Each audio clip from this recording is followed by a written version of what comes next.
ei taha või? Saad sportima minna metsa. Mida teil kõige rohkem ostetakse? Igasuguseid plaate ja ehteid. Plaate on ka väga palju müüdud maha. Kust ehted pärit? Kodudest. Õpilastel.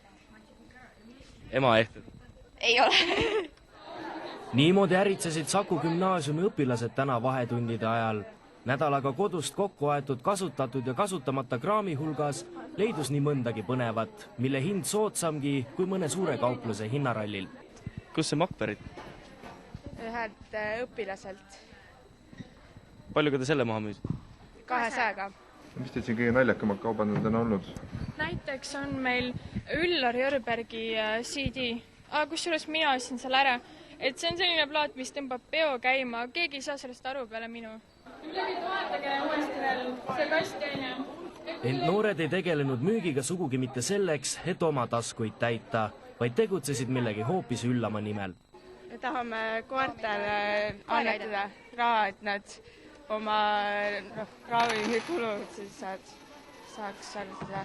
No, annetame neile, et nad saaksid süste tasuta ja tõepoolest, pärast koolipäeva lõppu haarasid õpilased rahapatakad pihku ning asusid nendega Tallinna loomade varjupaiga poole teele.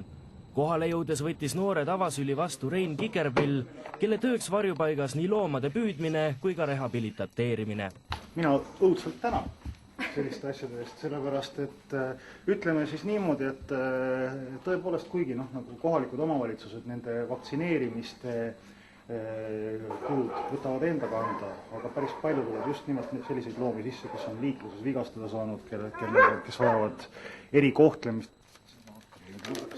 Ilma pikema jututa asuti üheskoos põhilise kallale, et raha oli palju, tuli kõigil oma matemaatikaoskuseid rakendama hakata ning üsna pea oli teada ka päeva müügist ja annetustest laekunud kopsakas summa.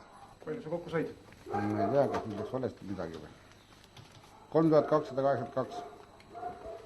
3282. Miks ta ei sobi? Ja 40 senti ka. Isa töö tõttu varjupaiga olukordadega hästi kursis olev Kristiin Elisabeth Valner arvab aga, et see summa võiks olla märksa suurem. Kus see koerte olukord kõige hullem on? Tallinnas on kõige hullem, sellepärast, et praegu on see kutsika buum. Et siia on nagu väga palju koeri tekkinud. Aga muidu Tallinna varjupaik ongi kõige ilusam varjupaik üldse, et teised ei vasta peaaegu üldse nõuetele, näiteks Pärnu oma, et teistesse on kohe väga masendav minna. Noorte sõnul kavatsevad nad vanakraami müügi traditsiooni jätkata ka tuleval aastal.